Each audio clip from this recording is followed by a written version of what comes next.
కాకినాడ జిల్లా టీడీపీలో ఆయన సీనియర్ లీడర్ గత అసెంబ్లీ ఎన్నికల్లో తన సీటును సైతం త్యాగం చేశారు. కానీ ఆయనకు ఏ పదవి దక్కడం లేదు. కానీ ఆయనకు కొత్తగా గన్మెన్లను కేటాయించారు. ఉండబలంగా సెక్యూరిటీ ఎందుకు పెంచారు? త్వరలోనే క్యాబినెట్ పదవి ఇచ్చేందుకే భద్రత పెంచారా? కానీ జనసేన నేతలు మాత్రం ఇదంతా తూచంటున్నారా?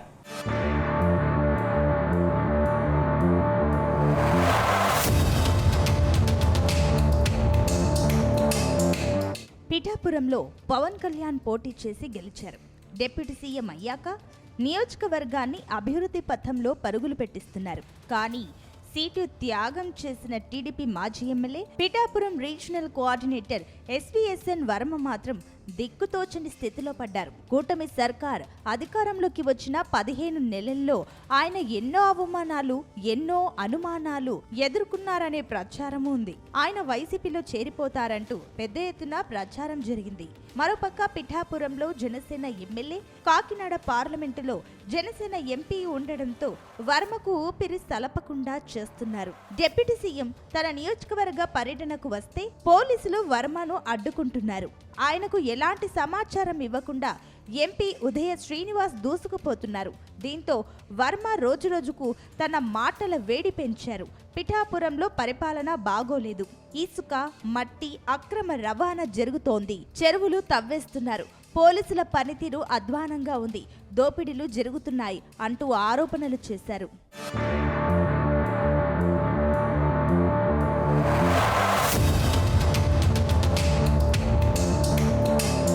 ప్రస్తుతం కూటమి సర్కార్లో తనకు పదవి రాకపోవడానికి పవన్ కళ్యాణే కారణమని అభిప్రాయం వినిపిస్తోంది.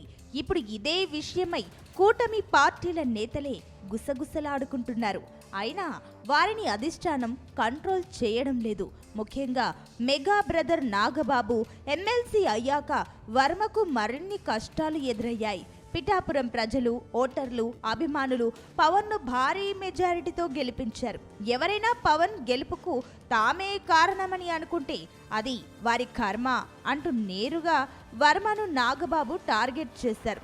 వర్మ కుతకుత ఉడికిపోయారు. ఇది జరిగాక పిఠాపురం పరిపాలన బాగోలేదంటూ పెద్ద ఎత్తున వర్మ ఆరోపణలు చేశారు.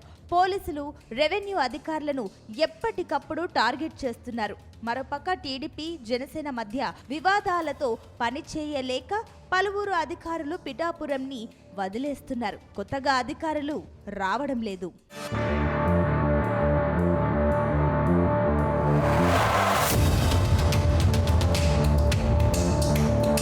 ఈ నేపథ్యంలో ఎంపీతో నేరుగా గొడవలు. పిఠాపురం జనసేన ఇన్ఛార్జ్ మర్రెడ్డి శ్రీనివాస్తో మరిన్ని గొడవలు. వెరేసి తనకు ప్రాణభయం ఉందంటూ ఇటీవల ఆయన పార్టీ అధినేత చంద్రబాబును కలిసి విన్నవించినట్లు తెలుస్తోంది. ఈ నేపథ్యంలో ఆయనకు 1+1 సెక్యూరిటీని ప్రభుత్వం ఏర్పాటు చేసింది.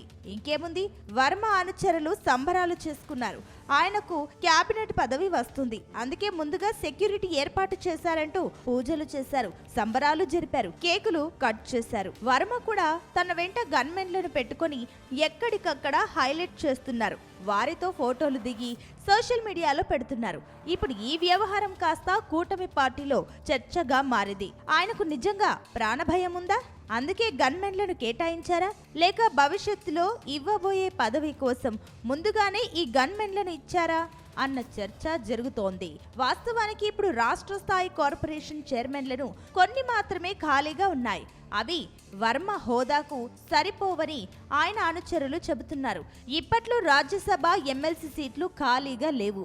అలాగే ఎవరైనా ఎమ్మెల్యేతో రాజీనామా చేయించి వర్మను పోటీ చేయించేందుకు వీలుందా అంటే వర్మకు అంత సీను లేదని తెలుగు తమ్ముళ్ళు చెబుతున్నారు. అసలు పెద్ద పదవులే లేనప్పుడు గన్మెన్లను ఎందుకు ఇచ్చారని నేతలు గుసగుసలాడుకుంటున్నారు.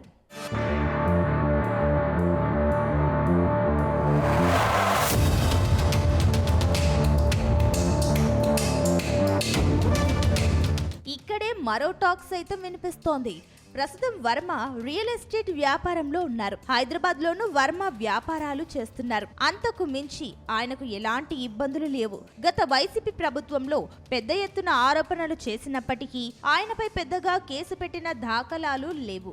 ఒక విధంగా చెప్పాలంటే కూటమి ప్రభుత్వం వచ్చిన తర్వాత ఎంపీ అనుచరులు తనపై దాడి చేశారంటూ ఆయన అనుచరులు హై డ్రామా చేశారు. అంతకు మించి ఆయనకు శత్రువులు లేరని, అందరినీ కలుపుకొని పోతారని పిఠాపురం ప్రజలు చెబుతారు. ఈ నేపథ్యంలో ఈ గన్మెన్లను ఇంత అర్జెంటుగా ఎందుకు ఇచ్చారని జనసేనలో పెద్ద చర్చే జరుగుతోంది. మొత్తంగా పిఠాపురం తెలుగు తమ్ముళ్ళు తమ నాయకుడు క్యాబినెట్ హోదాలో రానున్నారని, అందుకే ఇది సంకేతమని చెబుతుంటే ఇదంతా రాజకీయాల్లో మామూలే అంటూ జన సైనికులు తీసిపాడేస్తున్నారు. ఇప్పటికే పిఠాపురం జనసేన ఇన్ఛార్జిగున్న మర్రెడ్డి శ్రీనివాస్ కు ఎలాంటి పదవి లేకపోయినా ప్రోటోకాల్ గౌరవం దక్కుతోంది. కనీసం గన్మెన్లను పెడితే ఆయనకు అవమానం జరగకుండా ఉంటుంది, అందుకే కేటాయించారని కూడా ప్రచారం జరుగుతోంది. ఏదైతేనేం వర్మ మరోసారి రాజకీయ పార్టీల్లో చర్చగా మారారు. పిఠాపురంలో టాక్ ఆఫ్ ది టౌన్ గా మారిపోయారు.